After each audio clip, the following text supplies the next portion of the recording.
Welcome to another soothing journey through history. Tonight, we're stepping into the steamy, bustling world of a Roman bathhouse in the 2nd century AD, a place of relaxation, gossip, and luxury for the citizens of Rome, but a sweaty, exhausting workplace for the unsung workers who keep it running. Imagine spending your day scrubbing floors, hauling wood, and dodging grumpy senators, all while trying not to slip on a wet tile. Over the next 90 minutes, we'll follow a worker named Lucius through his long, tiring day, exploring the culture of Roman bathing and the hidden struggles behind the marble walls. If you're ready to trade your modern comforts for a peek into this ancient routine, settle in, dim the lights, and maybe turn on a fan for that soft hum. Oh, and if you enjoy this journey, give the video a like, subscribe, and let me know in the comments where you're tuning in from. Now, let's splash into the past. It's just before dawn in the bustling city of Rome, around 150 AD, and you're a bathhouse worker named Lucius. You live in a cramped tenement apartment, a tiny loom in a multi-story building that smells like sweat, smoke, and yesterday's fish stew. Your bed is a straw mat on the floor, and let's just say the fleas have decided you're their best friend. No alarm clocks here, just the distant crow of a rooster, and the shouts of early risers in the street below. You roll over, groaning, because you know what's coming. Another long day at the Thermae, one of the grand public bathhouses of Rome. You stumble out of bed, your bare feet hitting the cold dirt floor, because floors and tenements aren't exactly fancy. The air is chilly, and you shiver as you splash your face with water from a clay jug, hoping it's not too full of whatever the upstairs neighbors tossed out their window last night.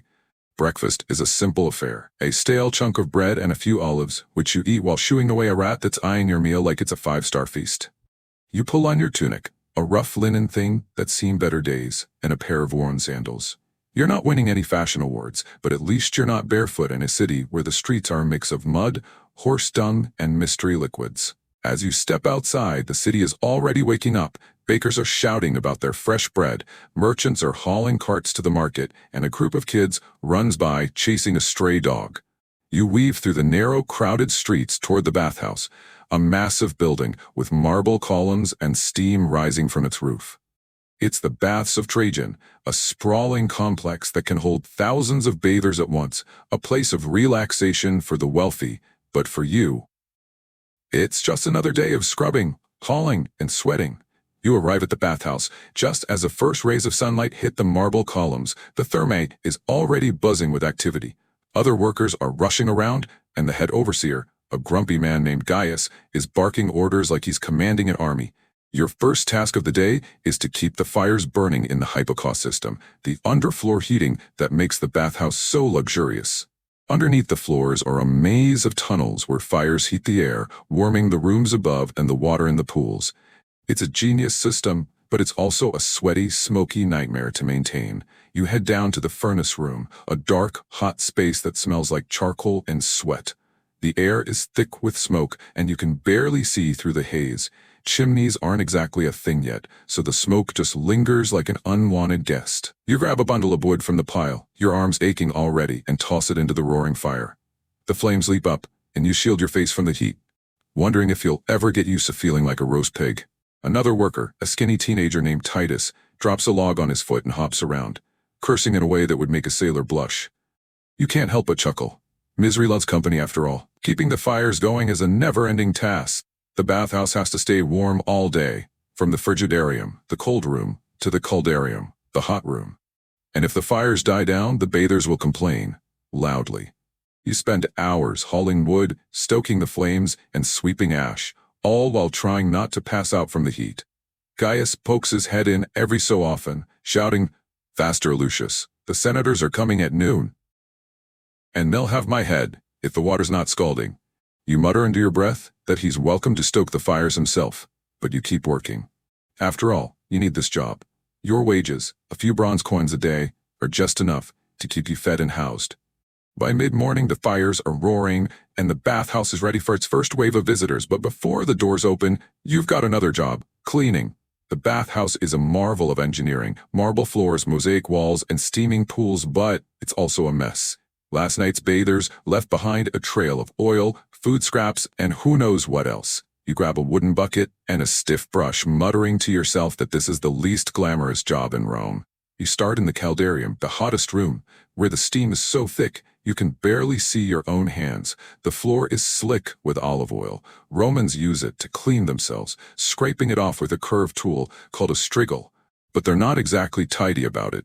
You scrub the tiles, your knees aching, while sweat drips down your face. Just as you're making progress, a wealthy Roman named Senator Flavius bursts in, wrapped in a toga, and immediately slips on the wet floor, dropping his oil flask with a crash. He glares at you like it's your fault, and you mumble an apology while trying not to laugh. Senators. They expect the world to revolve around them, even when they're sprawled on the floor. Next, you move to the frigidarium, the cold pool room, which is a relief after the heat of the caldarium. But the water is murky, full of floating leaves and bits of bread. Someone must have snuck in a snack last night. You scoop out the debris with a net, shivering as the cold water splashes your arms. Gaius yells from the doorway, "Hurry up, Lucius, the bathers are arriving."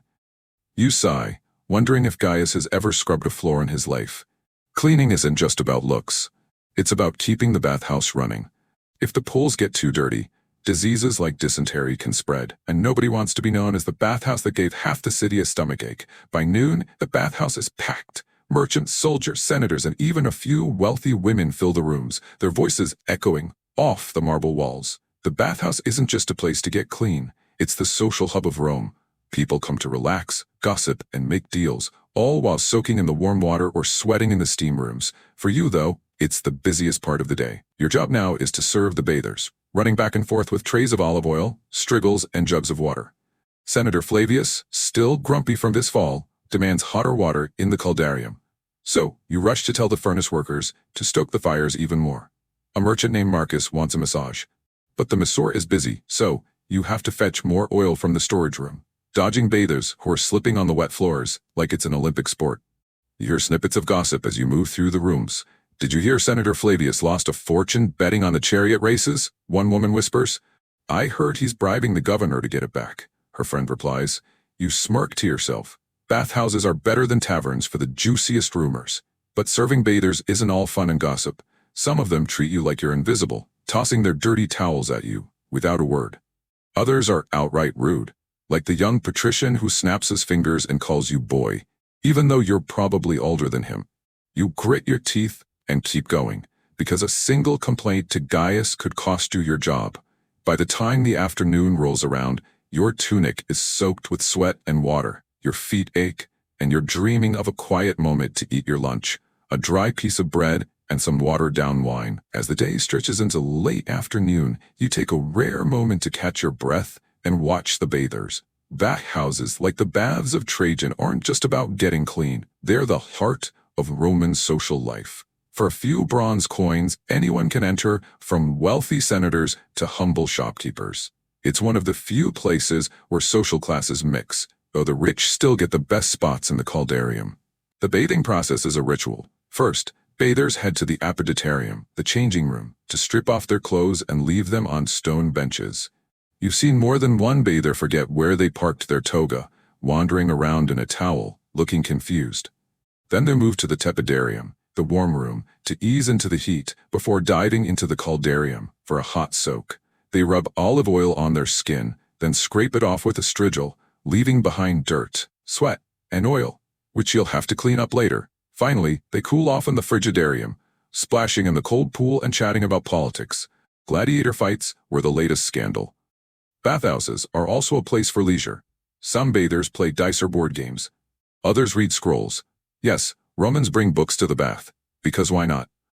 Wealthy patrons might get a massage or a haircut right there in the bathhouse, while others just gossip about who's sleeping with whom. It's like a modern gym, spa, and coffee shop, all rolled into one, but with more nudity and fewer cappuccinos. For you, though, it's just another reminder of how much work goes into keeping this place running. The bathhouse is a marvel of engineering. Aqueducts bring in fresh water. The hypocaust system keeps everything warm. But it's your sweat that makes it all possible. As you take a break to eat your lunch, a dry piece of bread, and watered-down wine, you can't help but marvel at the engineering behind the bathhouse. The Baths of Trajan are a testament to Roman ingenuity, a sprawling complex that's as much a feat of technology as it is a place of relaxation. Let's take a step back and look at how this all works, because it's pretty impressive, even if it means more work for you. The first challenge is water. Rome's bathhouses use millions of liters a day, and that water comes from aqueducts, massive stone channels that stretch for miles, bringing fresh water from springs in the hills to the city. The aqueducts are engineering marvels, sloping just enough to keep the water flowing without pumps. At the bathhouse, the water is channeled into cisterns, then distributed to the pools through a network of lead pipes. You've heard stories of workers getting sick from the lead, but nobody seems to care, as long as the water keeps flowing. Then there's the hypocaust system, the underfloor heating that keeps the bathhouse warm. Fires burn beneath the floors, heating the air in a maze of tunnels, which in turn heats the rooms above. The floors are raised on small pillars, called pilae, to create space for the hot air to circulate. It's a brilliant system, but it's also a pain to maintain. You've spent half your day hauling wood to keep those fires going.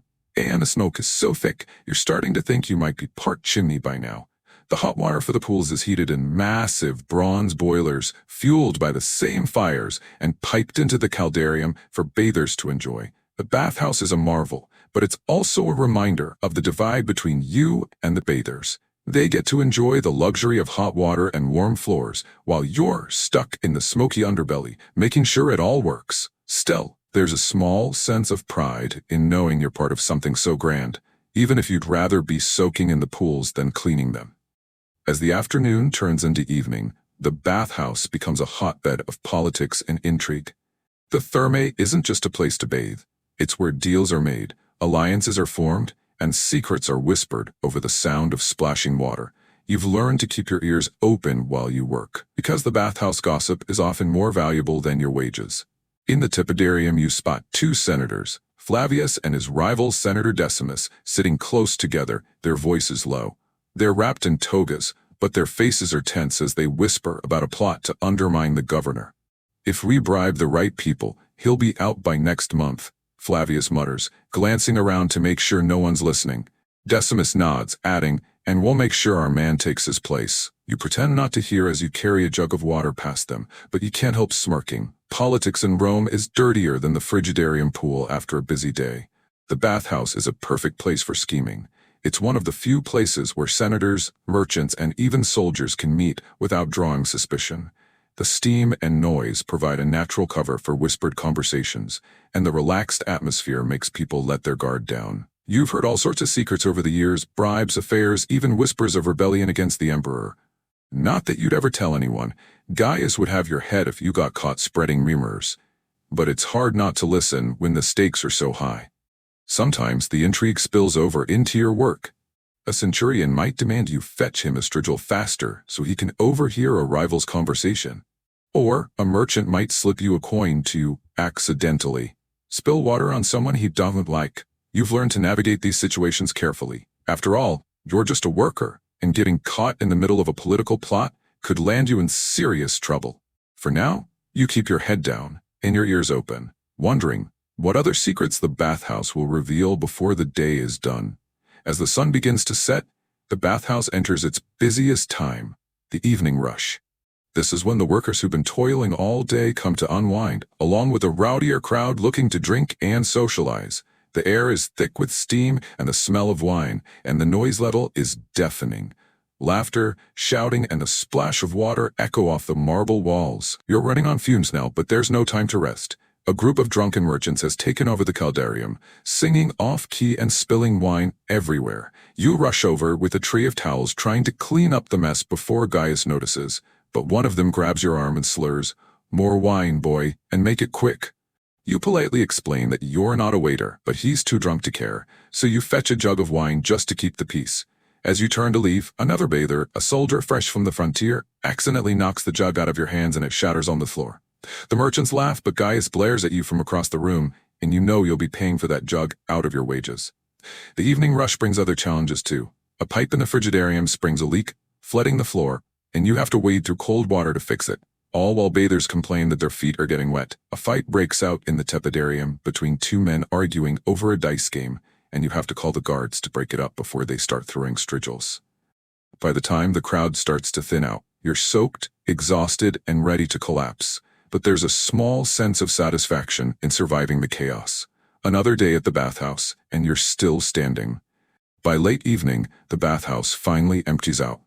The last bathers leave, wrapped in their togas, their voices fading as they head to the taverns for a late dinner. You're exhausted, your arms ache from hauling wood, your knees are sore from scrubbing, and your tunic is a damp mess.